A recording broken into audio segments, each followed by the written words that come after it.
Okay, so I was asked to give more of an overview, really, to talk generally about borders and territories, to provide some kind of context for thinking about museums in that particular circumstance.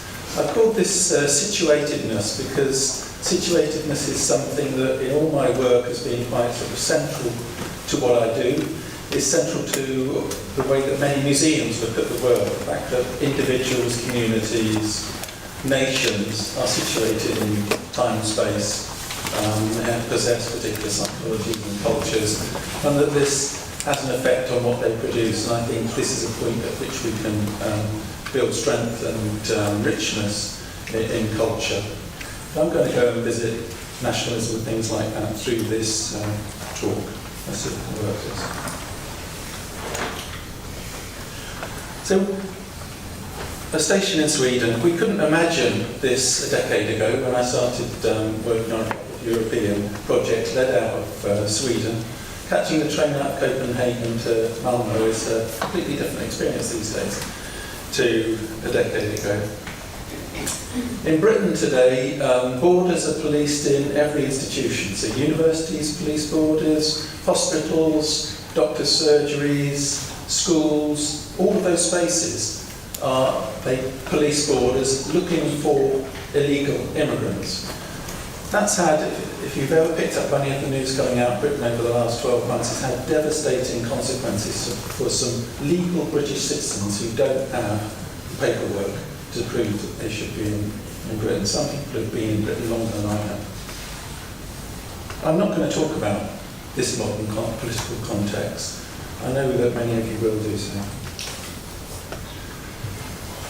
Now, I've been involved in a couple of European projects, UNAMIS, looking at national museums and the uses of the past, with a view to looking at social cohesion in Europe. The European Commission, these projects were all done by about 2012, so this is an early snapshot. Each one of these is worth about 2 million euros, something like that. So the European Commission has invested a huge amount of money in looking for European identity and how we can build European cohesion and overcome the problem that is Europe's problem, which is borders. Europe is in terms of GDP, Europe comes second only to the United States. GDP in Europe is still, I think, bigger than China. That may have flipped recently, I don't know. But it's still potentially a powerful economic community. But politically, Europe isn't like that because we are fragmented. We're a fragmented group of nations. It's what makes us culturally rich, but it makes us, it disempowers us in the way the world is at the moment. I don't know why that's going backwards. Okay, I'm going to talk about this from a museological perspective, looking at museums. Much of the things I'm talking about will be familiar to you, but I want to kind of direct us from the idea of why we have museums through to the way that they've been used and the kinds of museums that I've been looking at, particularly national museums and national galleries, through to what I would distill from those museums that I think do have impact in the world, the way the world we might like to be, rather than one that still carries on with 19th century ideas of nationhood, for example. So I'm going to talk about world diversity and the way museums are involved in constructing borders. I then want to focus particularly on the performances of national identity in museums. Then just to mention that museums do bridge borders in lots of different ways. And then talk about situatedness and connectedness. So first of all, museums, global diversity and border construction. So I actually started in the natural sciences. So if we think about the origins of museums were really, their job is to distinguish between things. You know, these seals, divide them up, and then be able to provide a language based on our investigation of these particular things. All things, not just seals. But at the heart of what museums do is this distinction between things. In other words, we draw borders between things. It's what museums do.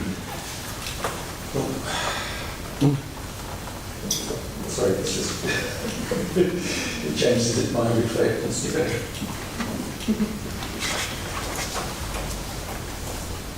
Perhaps that has some more sideways. Now this natural science approach, of course, the origins are in Sweden, applied everywhere, but also imported into all disciplines. The natural sciences group into art, archaeology, and so on. This hierarchical system. Well, in the natural sciences, this is a complete system. Nothing is excluded, nothing is discriminated against. Everything is included within this system.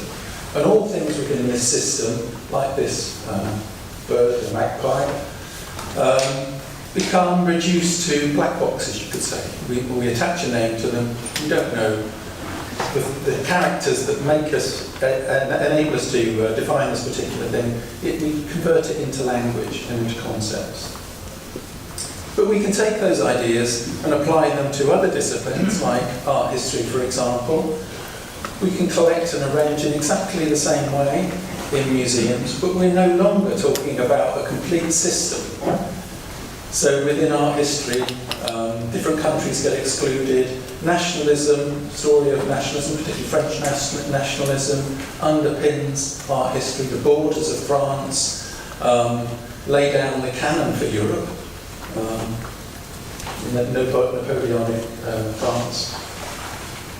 So we're talking about a subjective system, but the scientific system is also subjective as well. But we're talking about a system where you have subjective values of taste and distinction that are different from what the natural sciences is attempting to do.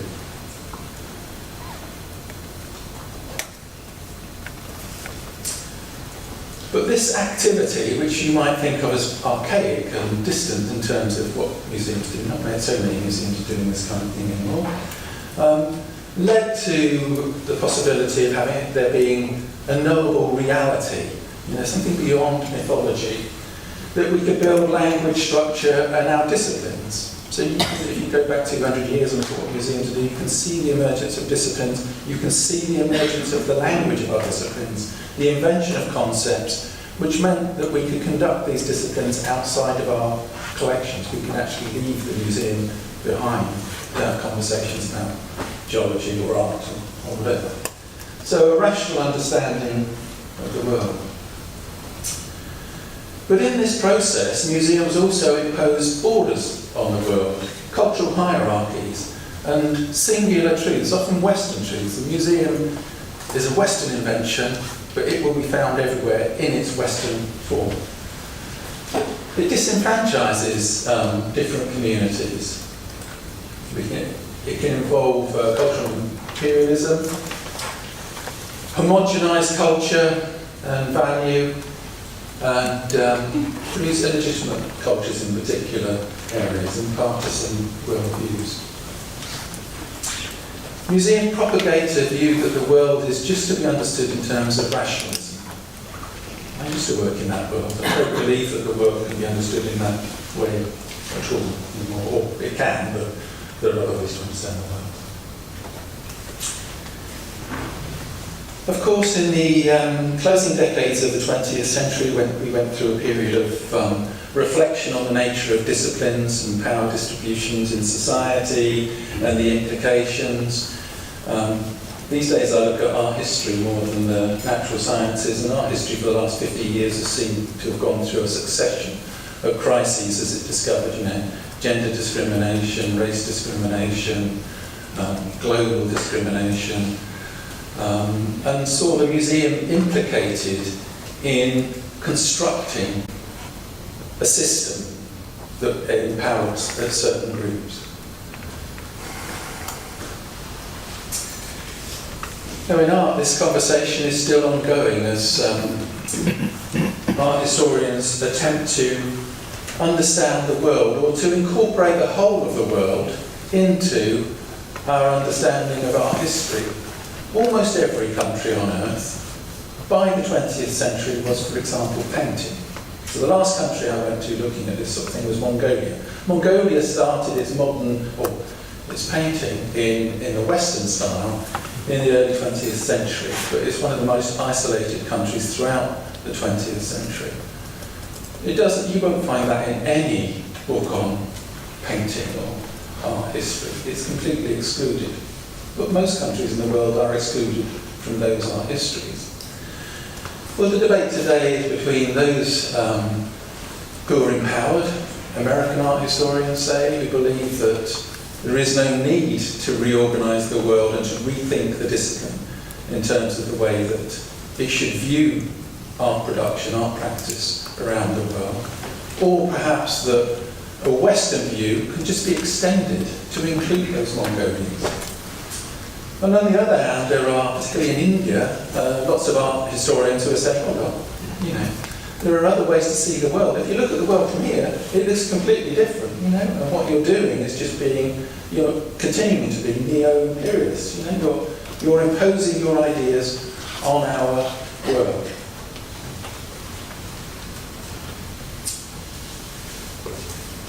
Museums disseminate a cosmopolitan view of the world, a cosmopolitan view which has an ethical strength of believing that we're all citizens of the world. And this is all tied as well to Western assumptions of modernisation. And museums are tied to that project that Western project of modernisation. But cosmopolitanism, that worldview, is hierarchical and discriminatory and exclusive, because actually it can't incorporate all those other worldviews that most of us in Europe, for example, do not possess. You know, indigenous people in Australia or New Zealand have other worldviews that are completely alien to our own. But it's hierarchical also because actually in Australia, the paintings that from a European perspective that we might value are these ones, the Aboriginal paintings. Everything else the Australians produced we might not think of as being strong. We might think of them as being derivative artworks that ape European art traditions, which from my perspective really misunderstands, you know, being an Australian and being in Australia in the 19th century and 20th century producing art. So this cosmopolitan view, this universal view, this internationalism, particularly in art, but associated with all our approach to knowledge and to the production of our discipline, empowers particular nations. It empowers rich nations to author global culture. And this continues today. No matter how hard you try, you are still going to fall into that trap of being an empowered nation. So Tate Modern, for example, is interested globally in art these days and collects from Africa and Latin America and Asia. But when it's gone into, say, Nigeria, to collect Nigerian art, it's come against those internal forces of Nigerian nationalism that want to author their national story and their national identity.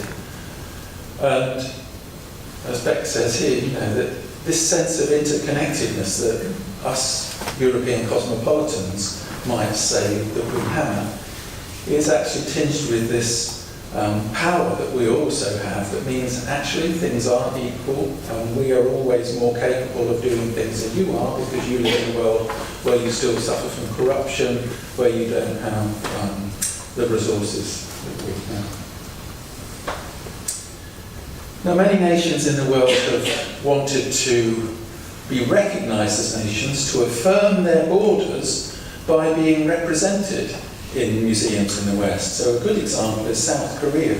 South Korea was aware that Japan and China were strongly represented in the major international collections in Europe. So in the 1980s, South Korea invested in sending some of its best material culture to the British Museum, the V&A, museums in Paris, museums in America, so that South Korea, or Korea, could sit there alongside Japan and China and be recognised.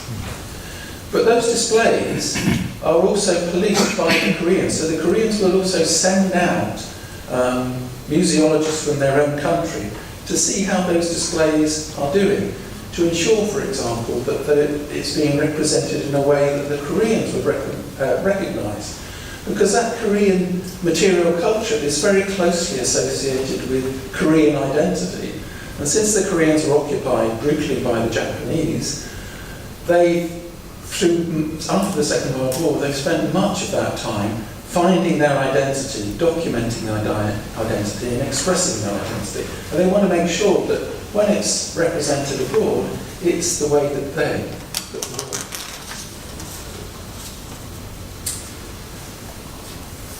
So this production of knowledge has an implication in constructing borders in the world, empowering some, disempowering others, empowering some to produce borders and see the world in particular ways. And many of these other countries sign up to this Western way of looking, when really I think they should often question and doubt it. So this gets entangled with national identity, so let's look at some examples of museums and national identity. So the birth of the museum, I think, is a political entity, an entity that attaches culture to the nation, to the state of the civilization of the nation. You know, links back, as we probably all know, to the Louvre and to Napoleon and his mobilisation of the Louvre in that kind of way.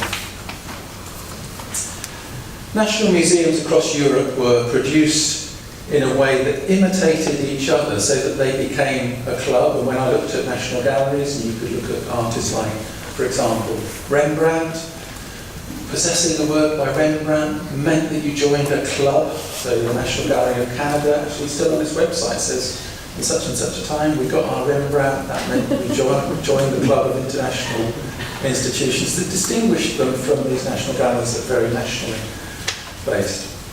So national museums were a conversation about, through culture, about the place of the nation in relation to other nations. It's kind of the equivalent of what went on in Europe in medieval times, when Christianity was a way of negotiating a commonality amongst European nations. It meant that nations could develop national confidence and resilience. So Germany is a late-forming European state, so only being unified in the 1870s. The museums on Museum Island represent that journey to nationhood for Germany and the journey to conservatism to the First World War for Germany. But the Germans, when they were building Museum Island, looked at Britain, France and Austria and saw these powerful empires and wanted to be like them and wanted to represent that in their museums and express it in the internationalism of their collections, which we still see in Museum Island today.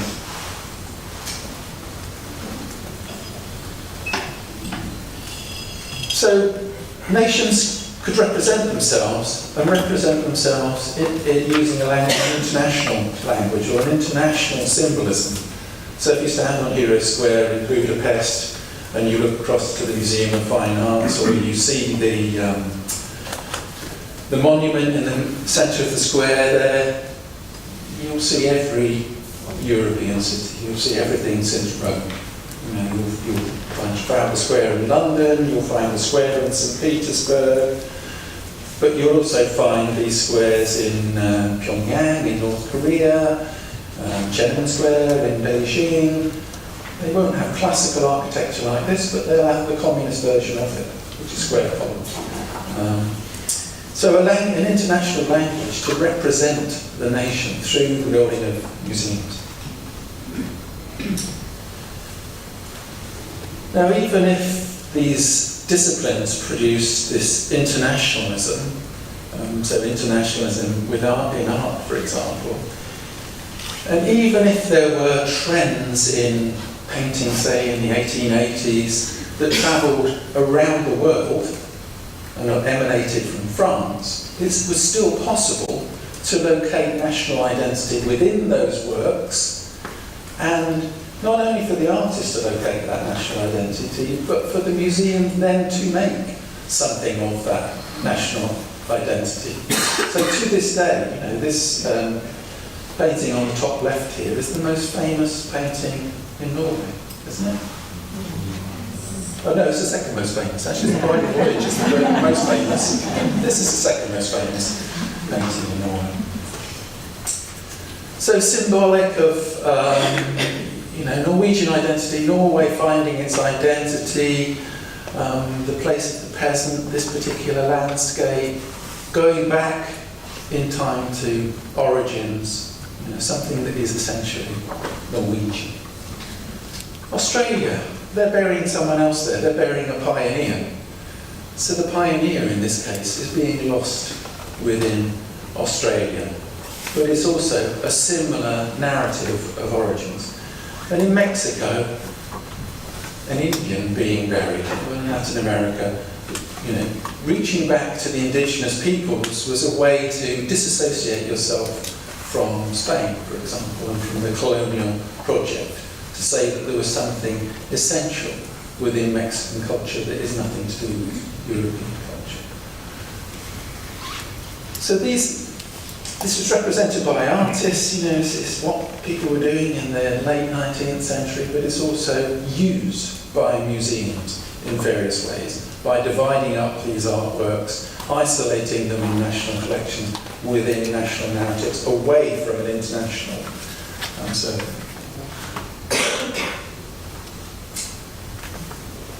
Now there are lots of these things where we find that they're similar between nations, and disciplinarity would have us understand that we can understand or should understand these in a cosmopolitan and internationalist way, but this isn't what national museums and galleries do. They're interested in the situatedness of the nation, the particular things that define that nation. So peasant culture, there's no national narrative in Britain of peasant culture. We don't reach back to that kind of thing at all. It doesn't exist there. In Romania it does, in Bulgaria it does, Estonia it does, and Scandinavia it does. But in each case, those peasants are different peasants. They've come on a different journey, they've been used in a different way. So in Romania, at the National Museum of the Romanian Peasant, when I was there in 2011, there still was no narrative in that museum. It was very aesthetic because they were still recovering from communism. They didn't believe and they didn't want museums to be a place of narrative. They wanted it to be a place that expressed something about peasant culture, and it's very aesthetic, and how that reached into the soul of being Romania.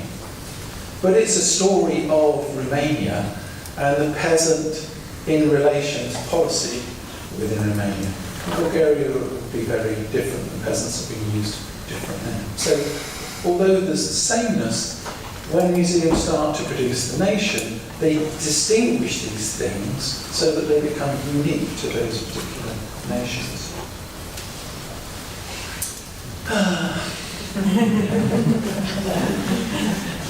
I'm pleased these ships aren't but I know that there was, in the university in Oslo, a great keenness that these ships did move into the city and to become part of a rational narrative. You could look at these displays in Oslo as being belonging to national romanticism, romantic nationalism in the late 19th century, and really just belonging to that. But I don't think they are. I don't actually think you need to think of them in a very nationalistic way. These are certainly very romantic and some of the most beautiful displays anywhere on the planet in this particular museum, the most affecting displays to be found here. But this is something that recognises, I think, that museums are not just representations of a rational world. A lot of what goes on in museums is theatre. And this is theatre, using objects in theatre, real objects from a real past, and appealing to the fact that we aren't just, as human beings, we aren't just rational things. In fact, most of the time, we're not very rational at all. And this appeals to our other side, and we can appreciate this in a multitude of ways, in the way that we appreciate poems and novels and all of those other things that are just as meaningful, or perhaps even more meaningful than a rational understanding of the world. So I think this is absolutely perfectly fine, and I would be rather distraught if I know this museum is going to change, but if the ships won't, I love this museum. Now there isn't very much difference in this performance. So this is the military museum in Istanbul, and there's a group of, 30 men dressed up like this, and they're singing nationalistic songs. In the balcony here are Turkish teenagers that have come with their schools to listen to this performance. This happens every day at the military museum. So you can go around looking at the very nationalistic displays in that particular museum. It's very much about building the Turkish nation, and then you can listen to these songs being sung in this environment. And these songs and this idea of the nation is no different from that ship in the previous slide. The ship is real, you can touch it. It's tangible. But actually, in most ways that we understand the material world, it's intangible. The ship is intangible to us. It's in our heads. It's psychological for us. That's how the world works for us. And so, songs and the idea of the nation actually isn't so very removed from that material world. This seems as real to a Turk. Of course, these national narratives can also get deployed by national museums in contemporary politics. So the right-wing government in Hungary has used the National Gallery, has taken the history painting from the second half of the 19th century, much of which is associated with asserting Hungarian identity. They were still part of the Habsburg Empire in that particular period. Taking this painting and transferring them to a narrative of the modern Hungarian state as a threatened entity, threatened by Europe, by Russia, by the German-speaking peoples, by the Turks and the peoples of the Middle East. This conservative rhetoric of fear is part of the national narrative of the governing party in Hungary. And the National Museum is the place. The National Museum is on a site of national significance. The painting behind the Prime Minister here is about the building of the nation, actually defeating of the Ottoman Turks. So these things that can be romantic and can be historicised and rationalised in the museum can also be mobilised politically today, in a Trumpian world of populist politics. Not to do necessarily with truth, so they potentially are very dangerous when nations become independent. So here, Macedonia, a fairly recently formed nation. This is the Museum of the Macedonian Struggle. There were lots of museums in Skopje in recent times. Not really any collections to represent this particular struggle, so they commissioned lots and lots of history paintings, and we've painted today, of historical events in the past. They have lots of mannequins, and they have a narrative of assassination, anarchy and murder that is justified by the ethical outcome of producing the Macedonian state. And you're taken around on a personal journey by a narrator, so you don't go freely through this particular museum. And one of the first things you're asked is where you come from, so that they can judge their narrative according to your national. I've not been to the new National Museum in Estonia, but so objects, evidence, these kinds of things, these kinds of objects can be connected. So if you were in Britain, you were looking at these kinds of objects. These are just farming implements. When I was in Estonia, we were taking around the museum and the displays that were on at that particular time, and then looking at how people were using that museum, for example, in textile research and things like that. These objects are connected like tissue through the nation to origins, to being Estonian now and the difficult history that Estonia has experienced. So completely different kind of material culture to the way that we would understand it. Archaeology too is affected, so many countries are excavating with a view to discovering the nation and the history of the nation, but also its territorial limits, and distinguishing it from those nations beyond the border. So I remember when I was in Korea, everything was interpreted in Korean, but I was taken and said, oh, you need to look at these particular objects because they mean this. They mean we were here. And these things, if you look at them, they're different from these things which are Chinese, or these things which are Japanese. This demonstrates that Korean culture is distinctive. And you'll find that with other countries as well.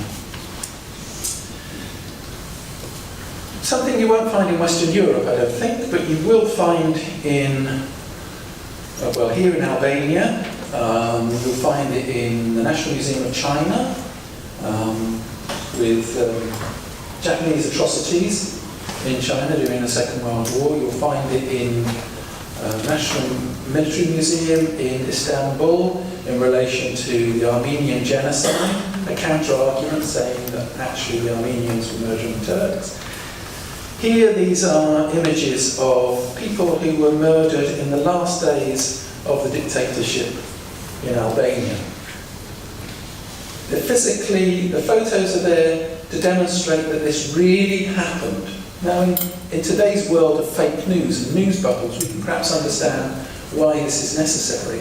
But for these countries, and for many of these countries, if there's a contested history across a border, and in the Balkans, all the countries would contest the history of that sort of Yugoslavian region, then museums are about displaying real evidence, real photographs, real objects, the clothing, the shackles, the guns, that demonstrate this really happened, this is really true.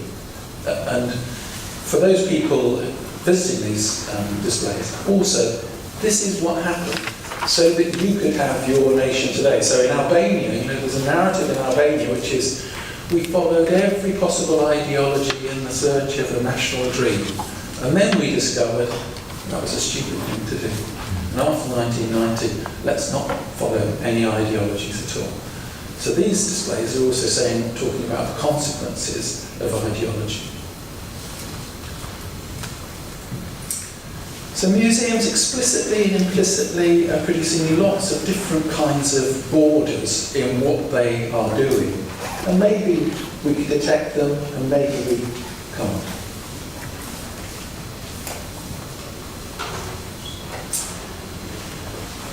But museums are also involved in bridging borders. Tourism, fantastic way to, if you can visit a country, visit its museums and culture. So Japan has a difficult relationship with its neighbours after the Second World War, to this day. But visiting Japan is one of those ways that you can understand modern Japanese culture, but also historical Japanese culture. And Japan is one of the most fascinating countries you can visit. So it's one way that we perhaps don't think about, that we really do bridge the borders between peoples, and we gain an empathy for other peoples, and we see that these people are very different from ourselves. A consequence of the way that we built national museums in Europe, the way that we competed with each other, produced particular categories and venerated particular categories of material culture, meant that we produced a material language that means that we can go anywhere in Europe and see these kinds of things and think, well, these people are much like us, they're Europeans. It doesn't mean to say that you need to have any understanding of classicism, art history, or culture, or history. These sorts of things are in our everyday experience. Classicism, the architectural classicism, is everywhere to be experienced. And other architectural styles, and art forms. We will see it, it will be part of our innate experience, and therefore we will experience that when we go elsewhere. Professionalisation, what you do, many of you do, how you do it, that fact that you get together and talk means that you end up doing similar things. You learn from each other, and sometimes you learn from each other and do precisely the same things. So I remember when, in this year, 2011, being at Moderna Museet in Stockholm and seeing the Delaunay exhibition, the way they were interpreted, Delaunay's were interpreted there, and then going to Reina Sofia in Madrid and finding that they were interpreted in exactly the same way, using the same audio-visual interpretation. But generally, we might think that this is normal. This is the way that modern art museums need to be, should be. But it's interesting to think that, because when you work in museums, this becomes an absolute normality. We no longer see any of this as strange. This is as ordinary to us as a pen and a piece of paper. We don't think about these things anymore. But if you stand outside of these institutions and think about what's going on, the fact that we put these paintings on the wall, and we walk around looking at them, and we don't put lots of other things on the wall, and we don't put lots of other things in museums. We just put these things on. We have to paint the walls white, and many of these galleries, we have the same artists.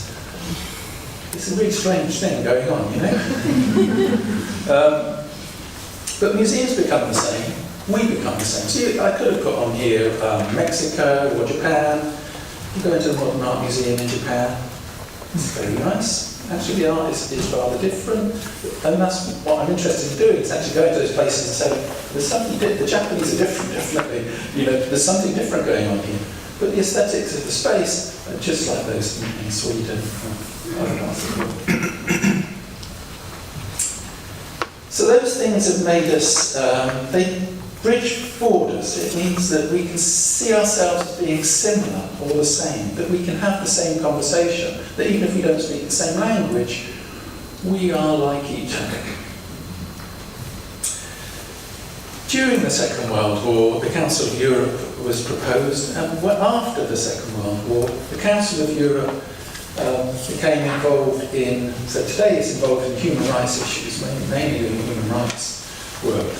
But one thing it started doing right at the very beginning was organising prestigious, or supporting the organisation of prestigious touring art exhibitions. So art exhibitions, travelling exhibitions, sending the culture of one country to other cultures was a way to overcome those divisions that had existed in the 1930s, that had led to or supported or made it possible for Europeans to go to war with each other.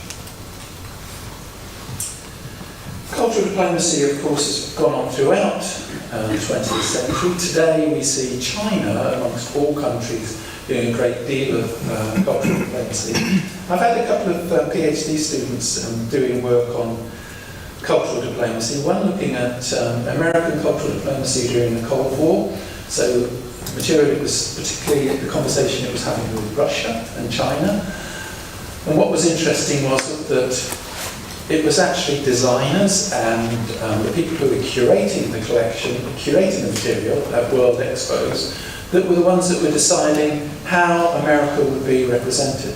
There was no central control from the government in America.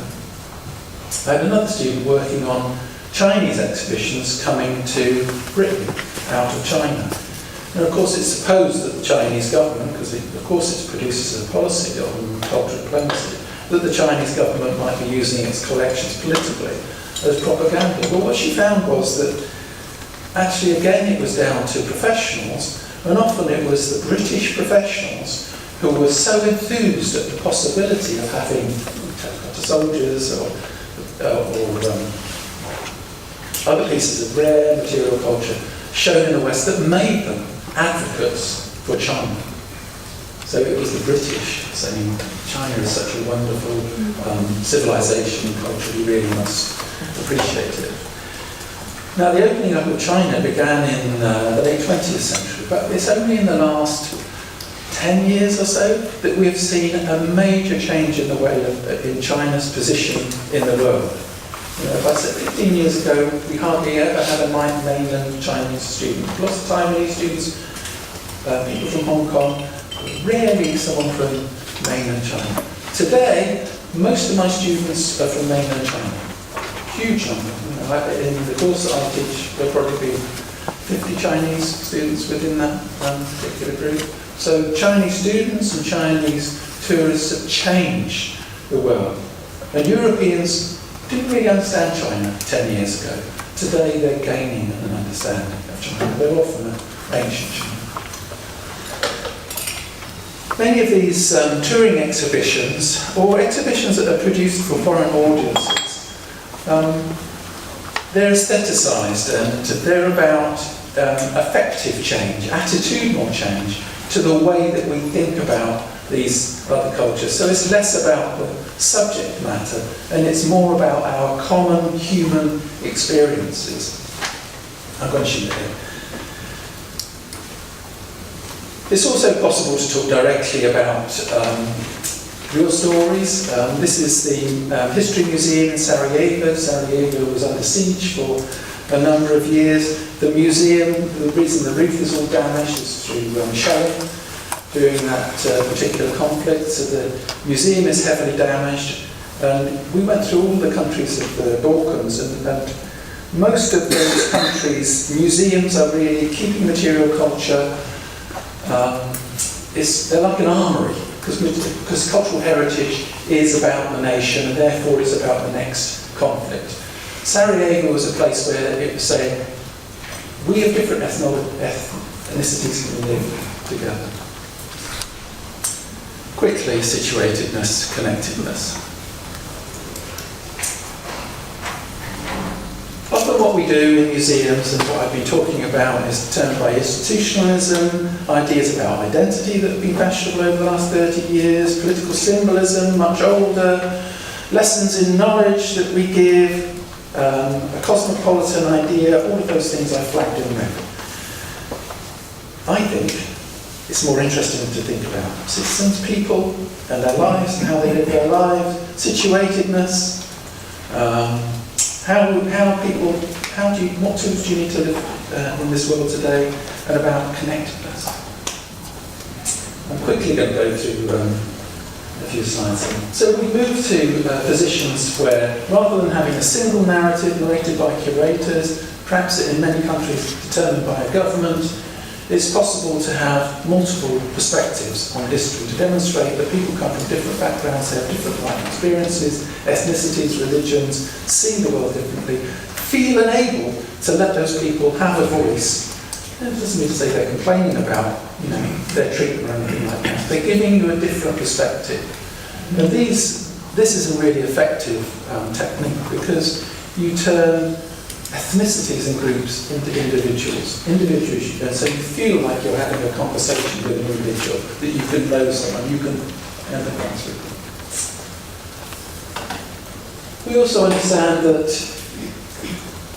what's going on with our experiences when we go to these particular museums and look at these particular collections is always changing, and it relates to our age and our experience and our psychology. And that changes throughout our lives and how we look at our lives and how we look forward to whatever lies ahead of us. But also that we remember, in this case in China and these museums, these pictures of the revolution, what it meant for a family or for an individual when you're looking at those particular objects. So museums tend to think about objects being concrete, nailed down in time and space, collected, displayed. But the human experience of objects is emotive and different. Everyone, wherever you are in the world, in our European project, the one thing that comes out of it is there is no single notion of Europe. Where you are in Europe affects how you think about Europe. British, always, we're on this ship sailing away from Europe. If you're in Bulgaria, you have half a foot into Asia.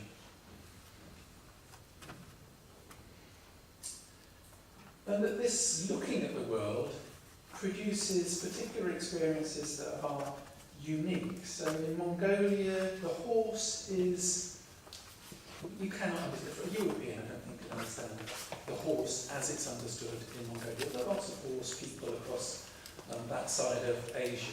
This was an exhibition at the National Museum of Mongolia, had stirrups and saddles, all seriously displayed to talk about the history and place of the horse in Mongolian culture. This runs deeper than nationalism or anything like this. This is in the lifeblood of being Mongolian.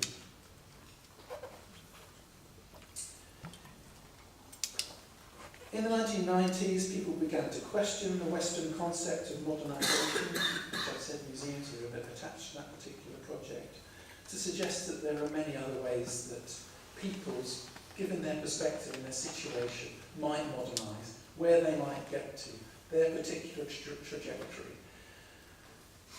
Theory, ideas, some of these ideas were picked up, for example, by people like Ruth Phillips working with indigenous communities, thinking that actually this liberates us because we no longer need to think about these people becoming like us, we think about these people on their own journey to their own particular future. That the world we live in is continuous, contemporary, ephemeral. The people today, young people today, see the world differently from the way I saw the world.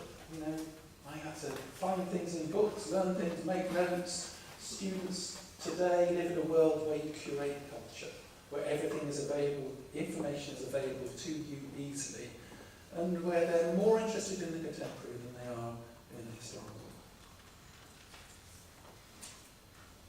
Prehistory gallery and historical musik. One of the disciplines I haven't really taken a great deal of interest in, so it's a discipline that always I find quite hard, because I walk into a gallery like this and then I get told about status and sacredness and things like that, and I think, well, as a historian I find that quite hard. How do archaeologists locate those kind of concepts within the material culture?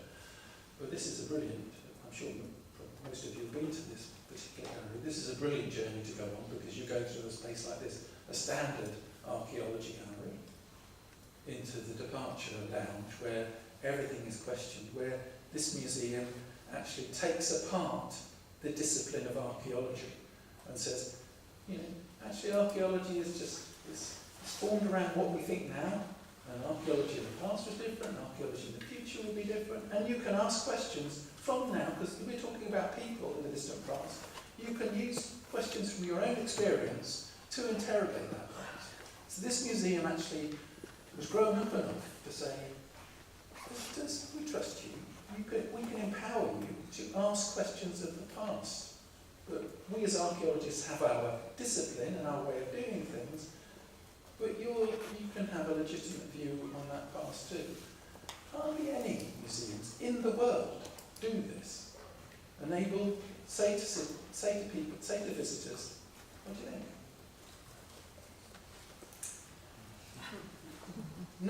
Nordiska Museet.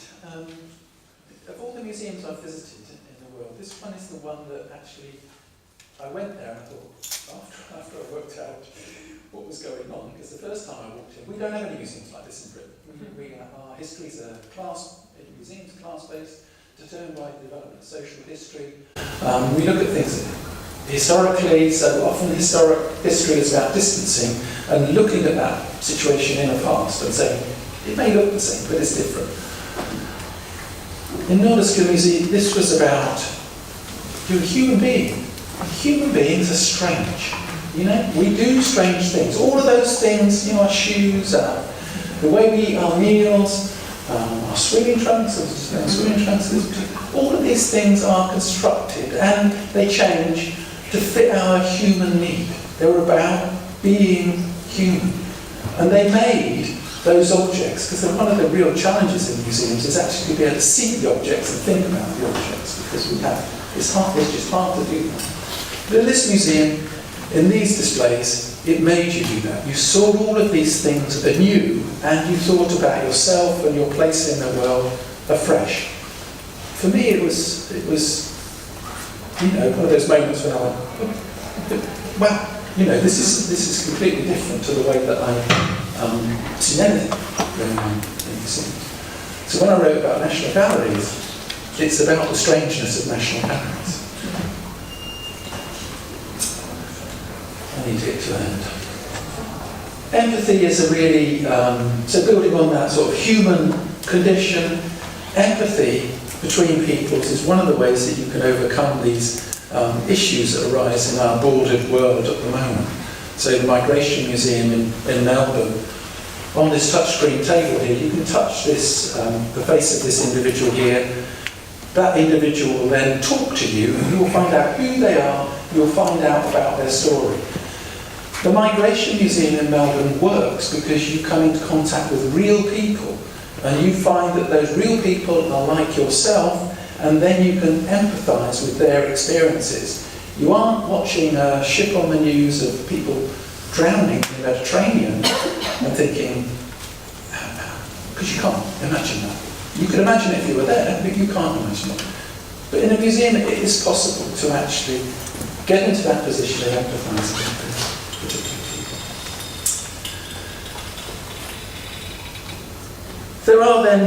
There are multiple kinds of people, but if I were to choose this Mongolian woman here, she could be of, say, 3 different kinds.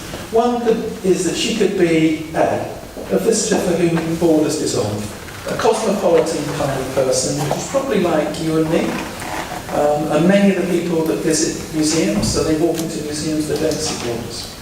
Visitors who project borders onto the world. They see borders everywhere. All of those people that voted for Brexit, all of those people that voted for Donald Trump, all of those people that voted for Viktor Orban in Hungary. It seems like almost in every nation, half of that nation sees the world in that kind of way. Those people probably aren't museum visitors often. And then there are those visitors who are excluded by the borders that we create in museums. Migrants, for example. So let me give you 3 very quick examples. So the Latino population in the Spanish-speaking population in America will soon become the biggest population in the United States. But the Latino presence, if you look at the stories of American art that have been produced, Latino art doesn't appear in there at all. The Smithsonian American Art Museum put on this exhibition, which recognised the demography of the United States of America and respected its need to actually meet that. And so appointed a young woman as a Latino curator and put on this touring exhibition of Latino art, an alternative art history. Fairfield in Sydney is the most diverse community in Australia. The museum there represents all of these different, many of them European communities. We went there as part of a project I was doing in Australia, thinking that the communities have built themselves together within and used the museum to build ties together, but it wasn't.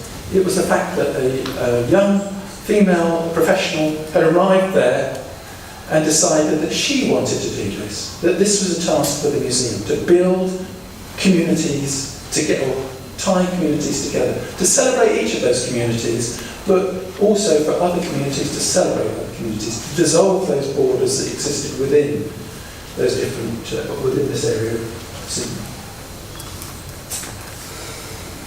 And this one occurred last week or the week before at my local museum, Leicester Museum. So this is a relabelling project, and this was undertaken by one of my PhD students, actually a specialist in Egyptian mummies, who has now finished. She got her degree in January. And this involved getting migrants to write labels to annotate these particular, relabel the objects in the museum, a museum takeover. And then she put this information on the web. Within 24 hours she got 13,000 retweets. She's very social media. So, but it was a way to include in these people, because although often museums don't include migrants in their narratives, and we might think, well, they're a small group and it's not part of the main narrative, but actually for those migrants, when they come into the museum and they don't see themselves here, they don't see an issue, they see an intention. They see an intention to exclude. I've run over a little bit. Sanddock, now over. But an example of an interested in the situatedness of people in their lives, and that we can understand them and represent them, and we can understand the world through the lens of that particular situation. And if we understand the needs and experiences of individual people, rather than construct museums symbolically or due to cosmopolitan disciplines, I think we can have a way to avoid borders, because this centres on human experience and not those things that produce borders. Thank you for listening.